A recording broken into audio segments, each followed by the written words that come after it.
Thankful to have each of you here tonight on the second night of our gospel meeting together. Our focus for our time together this weekend is on homecoming.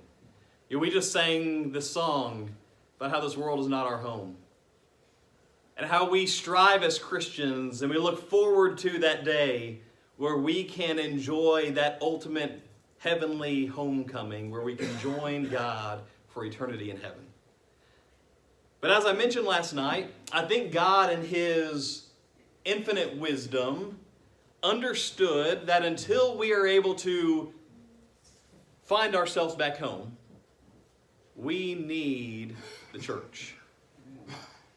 And God created the church and designed the church to be our home away from home, so that we have a support system, so that we can encourage one another, so that we can help each other as we all strive to make it home. Last night we talked about the importance of the church and how important that home away from home is for us. But you know, the truth is, sometimes life gets hard. Sometimes life throws curveballs at us. Sometimes we face challenges and difficulties in life, and temptation comes our way, and because of the weakness of our flesh, we fall short.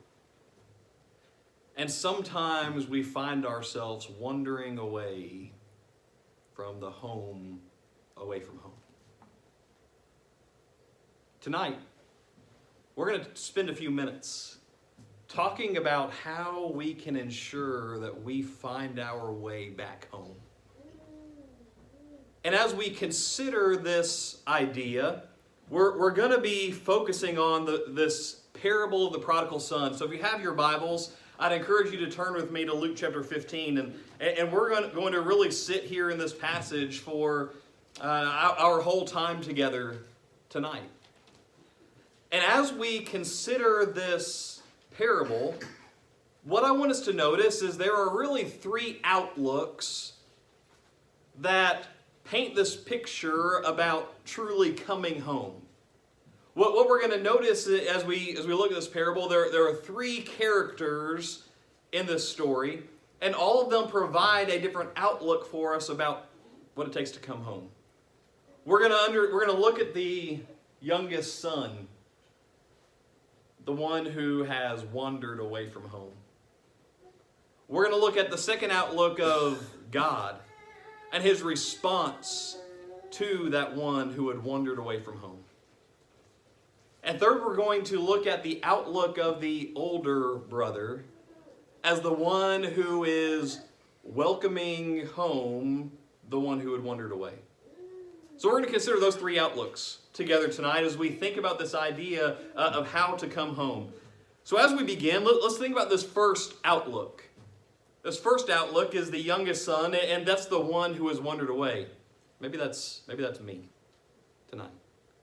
As we think about these outlooks, let's put ourselves in the shoes of these individuals. Okay? Let's read this passage together as we begin our study. Luke chapter 15, starting in verse 11. It says, "Then he said, a certain man had 2 sons. The younger of them said to his father, 'Father, give me the portion of goods that falls to me.' So he divided to them his livelihood. Not many days after, the younger son gathered all together, journeyed to a far country, and there wasted his possessions with prodigal living. But when he had spent all, there arose a famine in that land, and he began to be in want. Then he went and joined himself to the citizens of that country.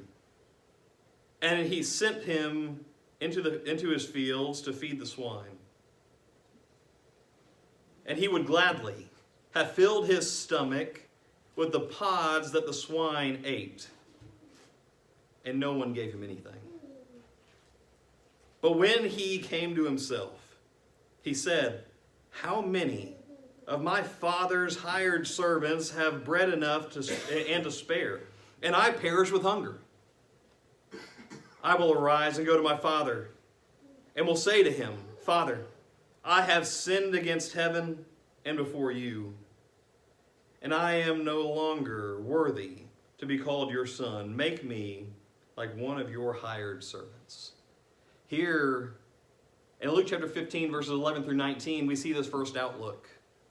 The outlook of the one who had wandered away. You see, as we think about this son, there's a lot that takes place in this passage. You see, this son, he is desiring to have the inheritance that's due to him when his father passes, but he needs it now. And he takes advantage of this situation because of the desires and the wants that he has, and he wanders away from home. And what's really interesting about this son and his attitude and his perspective is, I think if we're honest with ourselves, when we find ourselves in the situation where we wander from home, maybe we find ourselves having the similar mindset and similar attitude that this son had. You see, when we think about this son, we understand there are several things in this man's life that kept him from coming home. That there are things in his life that he focused on, that he dwelt on, that were important to him, that pulled him away from home. Let's think together about what these might be. Look at verse 12. Here he goes to his father and he says, Father, give me the portion of goods that falls to me. Give me what you owe me. Maybe as we think about the one that may wander from home, maybe selfishness is involved. You see, the life of a Christian is a life of submission. It's a life of humility. It's a life where we empty ourselves of our own wants and our own desires, and we fill our life with God. But as we look at the life of this younger son, we see he was solely focused on himself. He was unconcerned about how his actions were going to impact his father, how they were going to impact his brother. It was all about him. I want. Give to me so that I can go. You know, in our lives, when we wander away from God, it's because we've lost focus on God. Where God is no longer the most important in our lives, but instead we have placed ourselves as king of our own lives. One of the things that can lead us away from home quicker than maybe anything else is when selfishness takes over and we become more concerned with ourselves than others and God. But it wasn't just selfishness we see in the life of this youngest son. We see where the son had misplaced priorities. Look at verse 13. And not many days after, the younger son gathered all together, journeyed to a far country, and there wasted his possessions on prodigal living. See, the son here had misplaced priorities. What was it that he wanted to invest his time and his money and his energy and his efforts in? Things that were worthless. Things that held no value. Things that were not important. But not only did he spend time in there, he spent everything in those moments. You see, his priority in life was to go and do these things that truly don't have any value. I wonder, in our own lives, how much of our time do we spend doing things that are important compared to the things that are meaningless in life? How often, if we were to see a pie chart of our lives, how much of that pie chart would be devoted to spiritual things? How much would be devoted to things that are going to help us grow in our love for God and love for others? And how much of that pie chart would make up things that in the long run don't mean anything? If I'm honest with myself, majority of my pie chart The things that I'm probably not proud of. Things that if it truly showed up, I would be embarrassed by. And the more things in our life that we spend our time and energy on that are worthless, the easier it is for us to wander away from home. Because when we don't have our priorities straight in life, then our life becomes more about us than about God, and we give in to our selfish desires. But notice there's a third thing here about this youngest son. See, he seemed to be short-sighted in life. Look at verse 14. But when he had spent all, there arose a severe famine in that land, and he began to be in want.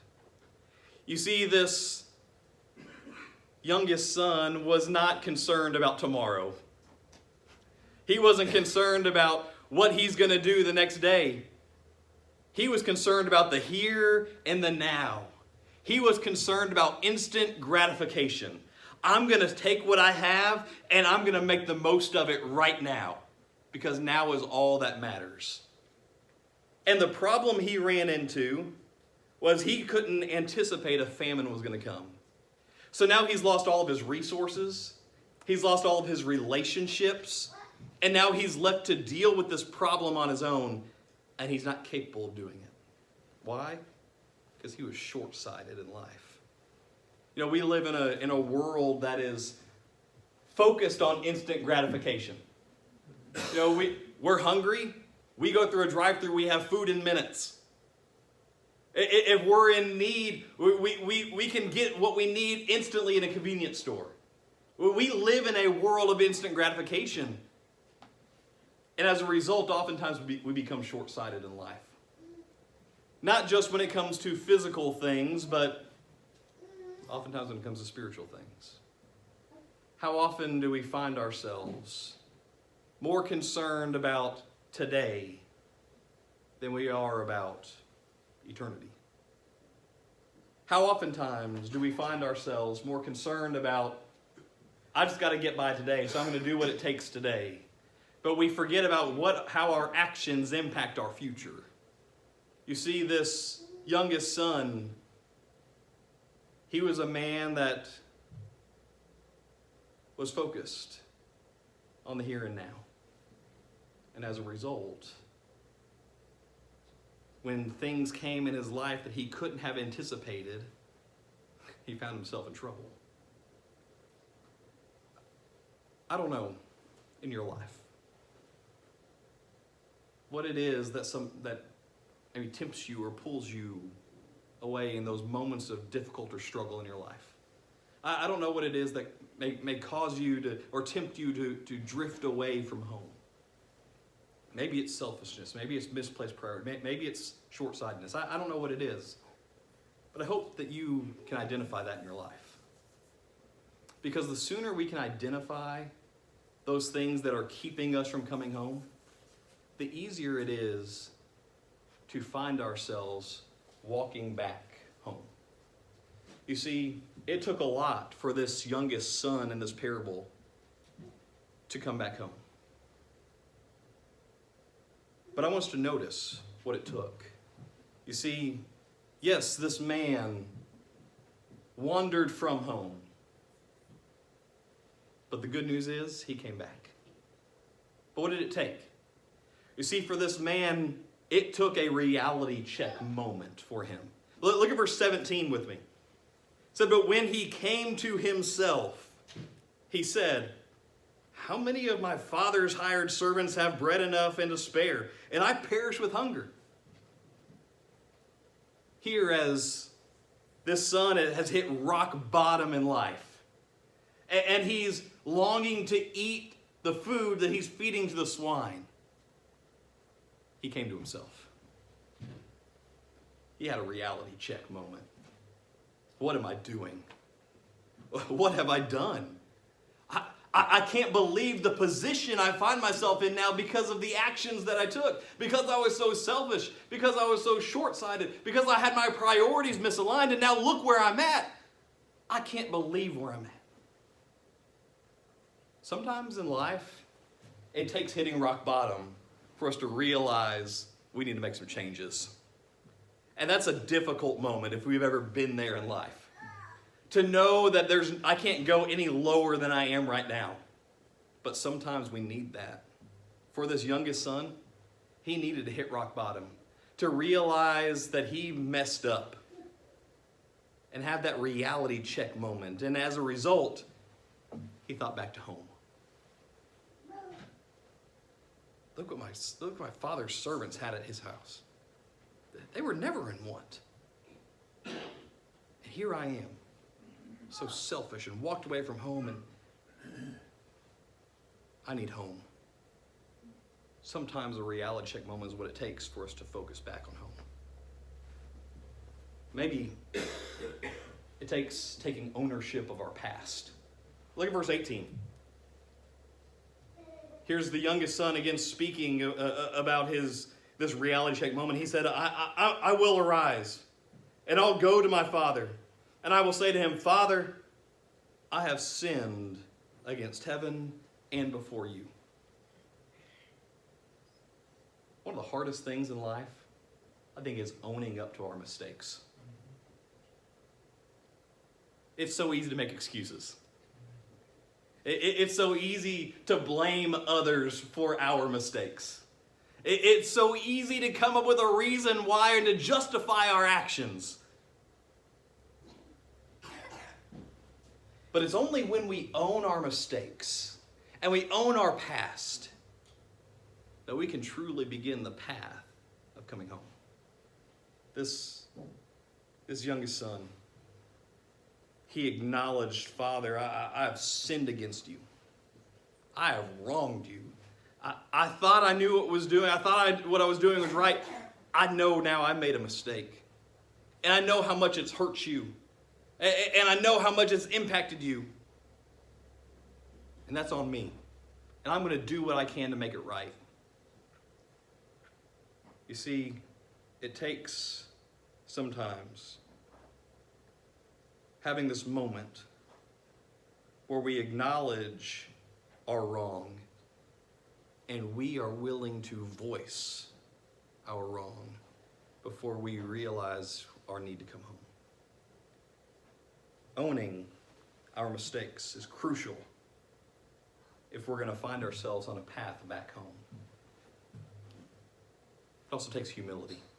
Look at verse 19. He said, I am no longer worthy to be called your son. Make me like one of your hired servants. Can you feel the humility in that statement? Father, I'm not worthy. I'm not worthy to even be your son. I don't deserve it. I'm so flawed. I've made so many mistakes. I don't deserve anything from you. You know, humility is a powerful thing, but it's tough. We live in a world where we're taught you put yourself first and you do whatever it takes to get ahead. But do you remember what Jesus said? He said, in my kingdom, if you want to be first, you need to be a servant of all. To be a disciple of Jesus, to be a part of his kingdom, to be a part of the church, it requires humility, where we acknowledge it's not about me. It's about God. It's not about my position. It's not about my power. It's not about what I deserve.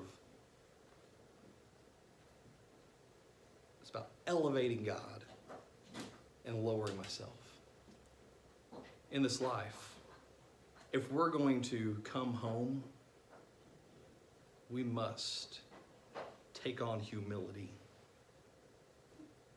and acknowledge we are unworthy.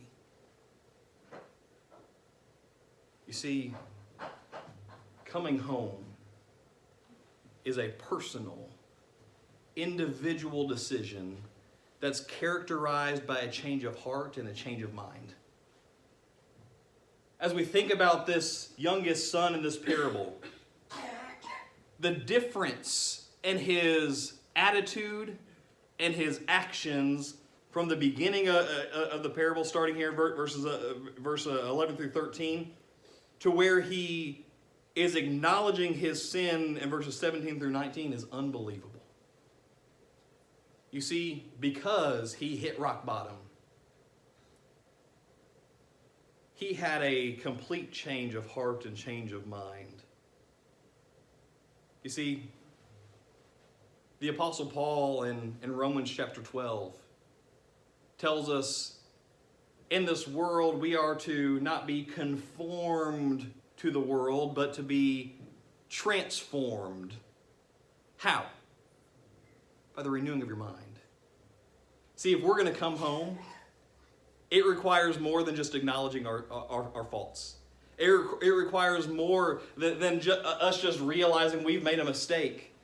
Coming home requires we have a change from the inside, where we're not just on the surface trying to apologize so that we can get back to where we were. But it's an attitude that I'm going to avoid this situation in the future. I know the challenges in this life that so easily draw me away from God, and I'm not going to let those things pull me away from Him. I'm gonna put up my barriers and put up my defenses where I'm not going to allow those temptations to get the best of me again.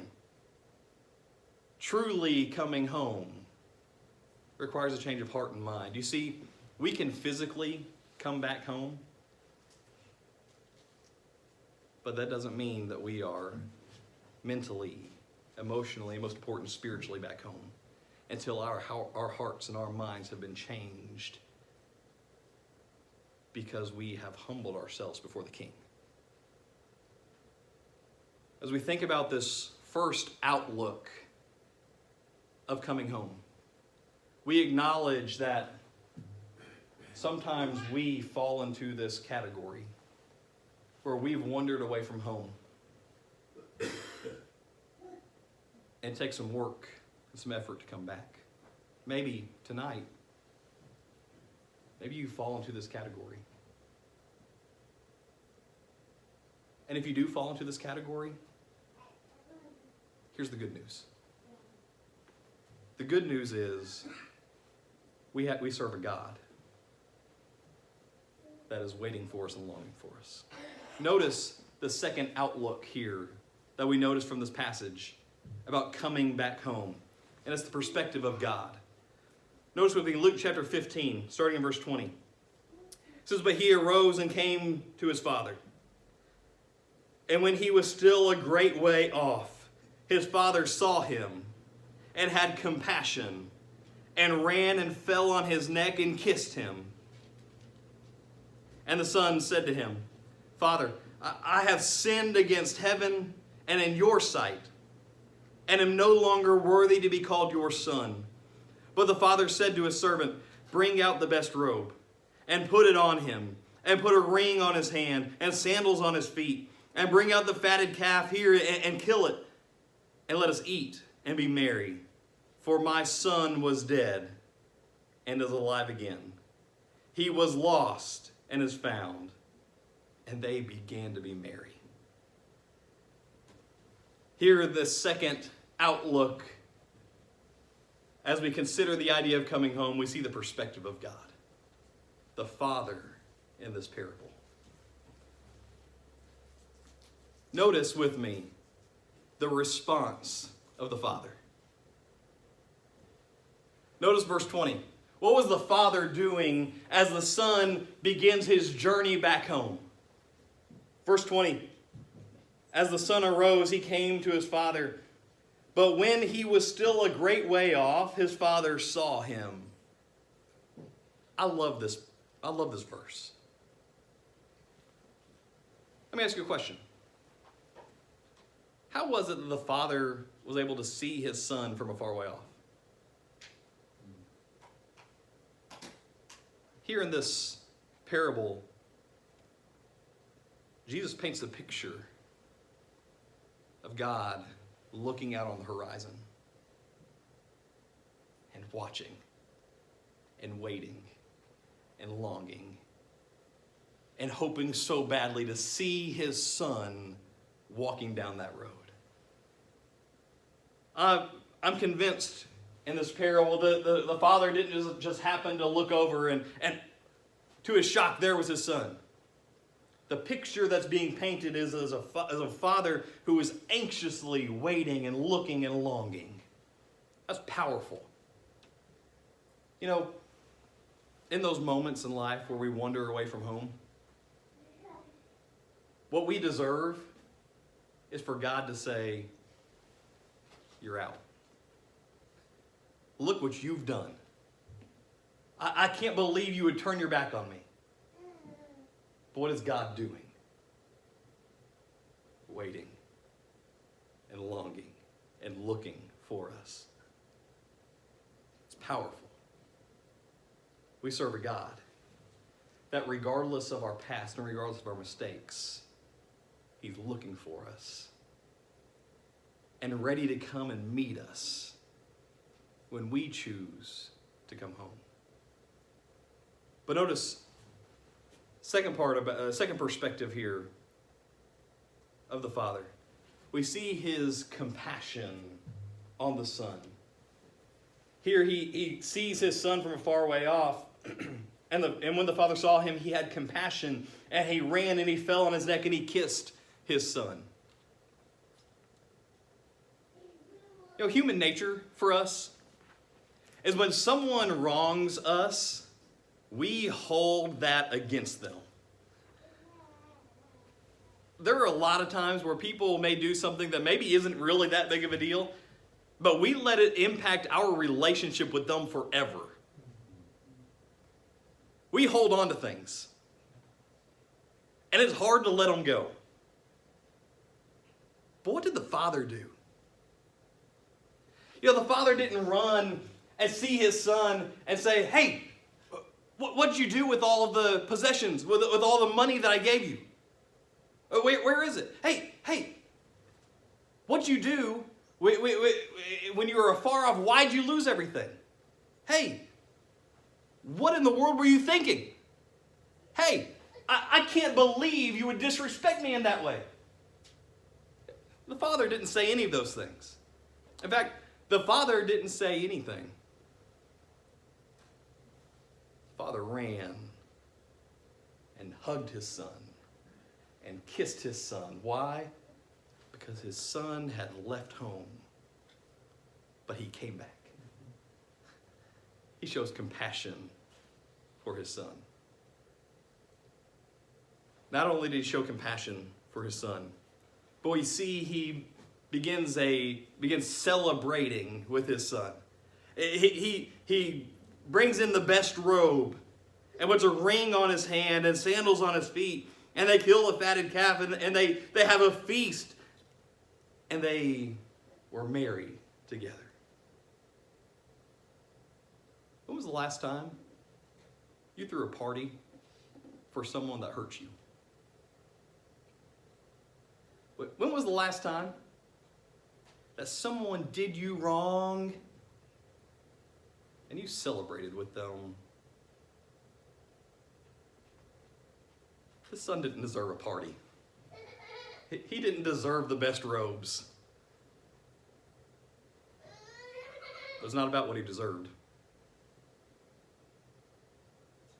Because when we wander from God and we come home to him, he celebrates us and gives us what we need rather than what we deserve. He shows us compassion and he celebrates with us because, in the words of the Father, my son was lost, but now he's found. You see, regardless of our past, God is anxiously and eagerly waiting for us to come home. He's eager to offer us forgiveness, even when we don't deserve it. In fact, in 2 Peter chapter 3 and verse 9, we're told that the Lord is not slack concerning his promises, as some count slackness, but is long-suffering toward us, not willing that any should perish, but that all should come to repentance. See, here's what that means. Regardless of who we are or what we've done, if we've wandered from home, God is watching the horizon for each and every one of us. God continues to watch the horizon. Why? Because regardless of what we've done, he wants us to be home with him. And he's ready to show compassion for us and to celebrate with us when we choose to come home, no matter what we've done in the past, no matter what mistakes we've made or how selfish we were. See, as we think about this second perspective, the second outlook from the story, we see the outlook of God, the one who is showing mercy and compassion when we are willing to come home. But let's consider a third outlook. That's the outlook of how we treat others when they come home. Notice with me the rest of this passage here. In Luke chapter 15, starting in verse 25. It said, "Now his older son was in the field. And as he came and drew near the house, he heard music and dancing, and called one of the servants and asked what these things meant. And he said to him, 'Your brother has come, and because he has received him safe and sound, your father has killed the fatted calf.' But he was angry and would not go in. Therefore his father came out and pleaded with him. So he answered and said to his father, 'Lo, these many years I've been serving you. I never transgressed your commandments at any time. And yet you never gave me a young goat, that I might make merry with my friends. But as soon as this son of yours came, who has devoured your livelihood with harlots, you killed the fatted calf for him.'" Verse 31. "And he said to him, 'Son, you are always with me, and all that I have is yours. It was right that we should make merry and be glad, for your brother was dead and is alive again, and was lost and is found.'" This third perspective, this third outlook we see here from this story is this outlook of how we treat others when they come home. Here's the reality. Whether we realize it or not, we create a culture of either acceptance or judgment to those who desire to come home. Within the church, we create a culture of either acceptance or judgment toward those who desire to come home. I don't know Hosville. I don't know what the culture is here. But I hope and pray that not only Hosville, but every church that wears the name of Christ is working every day to cultivate a culture of acceptance, where people understand they can make mistakes, but they still have a home. That they can come home to a group of people that love them and care for them. To a group of people that aren't going to hold their past against them, but a group of people that are going to show them mercy and show them compassion. They're going to treat them the same way the father treated the younger son. But the problem is, sometimes, because of our human nature, we find ourselves like this older brother in this parable, giving in to a culture of judgment.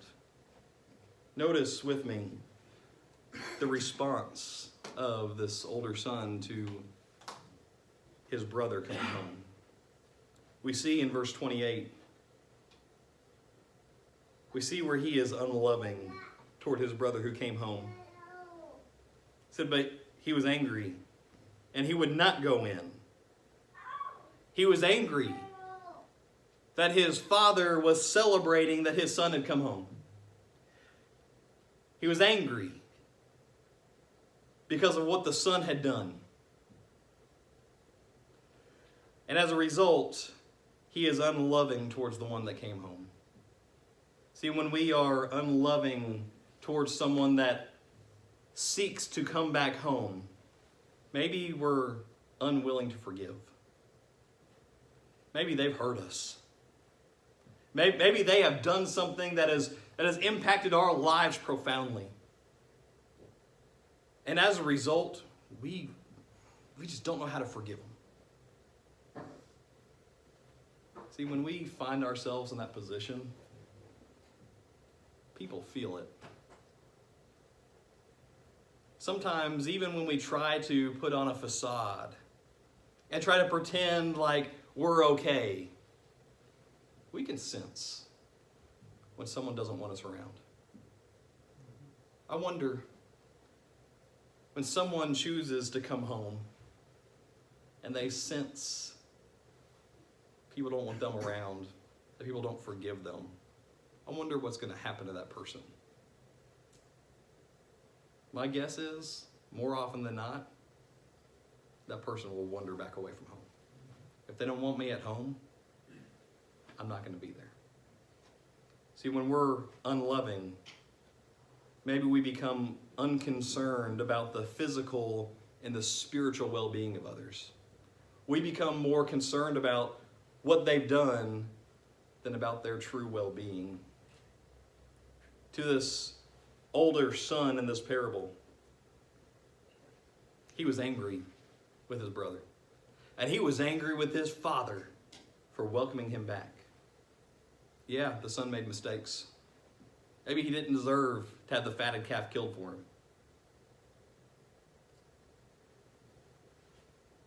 But he didn't deserve to be judged. Maybe when we find ourselves in a culture of judgment, we find ourselves holding on to the past of someone rather than pushing forward. You know, we need to be careful that we don't see people for what they've done rather than seeing them for who they can be through Jesus.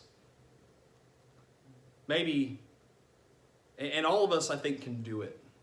Maybe you think about someone that has really hurt you or wronged you or cheated you or done something to you, and when you think of that person, that's the first thing that comes to your mind. What if God did that? What if that was God's response to us? Where when he thought about us, all he thought about was those times that we walked away. And those times we fell short. And those times we gave in to temptation. What if God only thought about what we had done in the past? If that was the case, we would have no hope. When we develop a culture of judgment, we hold the past over somebody. And we hold them back from being who they can be because of Jesus. We need to make sure in the church that we don't develop a culture of judgment, but instead we develop a culture of acceptance. Notice the response of the father to this older son who was judgmental and angry towards the return of his brother. Here the father says in verse 31, "Son, you are always with me, and all that I have is yours. It was right that we should be merry and make glad, for your brother was dead and is alive again, and was lost and is found." See, here's the difference. When we develop a culture of acceptance, we become more focused on souls than focused on what someone has done. We become more focused on the eternal well-being of someone than on what they did to us one time in the past. We become more concerned with their eternity than their mistakes. You know, when Jesus was talking to his disciples about this idea of forgiveness. You remember his disciples asked him, Jesus, how many times do we need to forgive someone? Up to 7 times? It's really interesting because I'm convinced that the disciples thought this was pretty good. 7 times is a lot of times to forgive someone. But do you remember what Jesus said? He said up to 70 times 7. And the point that Jesus was making was we need to be willing to forgive all the time. Jesus wasn't intending to give us a number here, right? And here's why. If Jesus gave us a number of how many times we were to forgive someone, we would care about that number. We would keep track. Why? Because that's human nature. That's the 4th time that person wronged me. Forgave them this time. They've only got 3 more to go. And when we become more concerned about the number than anything else, then we forgot that person is a soul in need of Jesus. We become more concerned about what they've done and how they've impacted me than what I can do to help them spend eternity with God. When we become more concerned about their past and become unforgiving and unloving towards them, then we put a roadblock in the way of keeping someone from coming home. You see, if God is willing to forgive us and accept us unconditionally, we should be willing to do the same for others. Not only should we, but we're expected to. You see, the church is described as a home. It's a place where people should feel comfort. It's a place where people should feel at peace. It's a place where people should feel supported. But it's also a place where people are going to make mistakes. It's a place where people are going to do things that we don't understand why they would do them. But as a home, as a family, we're to love them and to support them and to help them and to encourage them and welcome them with open arms back into the home, back into the family of God. Tonight, I'm not sure where you are spiritually. Maybe you find yourself at home with God. And I hope you are. But maybe tonight, you've realized, like that youngest son, that you've wandered from home. Maybe you've allowed selfishness and misplaced priorities and being short-sighted in life, or whatever it might be, to draw you away from home. Maybe tonight, you've had that reality check moment where you realize you messed up. But here's the good news. God is watching. And He's looking out, waiting for you, and longing for you to come back to Him, ready to show compassion for you and wrap His arms around you and celebrate with you because you were once lost, but now you're home. Tonight, if that's you, know that God is ready and waiting and willing to accept you back, no matter what you've done in the past. No matter how far you've wandered from home or how long you've been away from home, God's ready and wants you home. And here's the second thing that I'll promise you tonight. I promise you tonight that as the church, we are going to work on being accepting and welcoming to anyone that needs to come home tonight.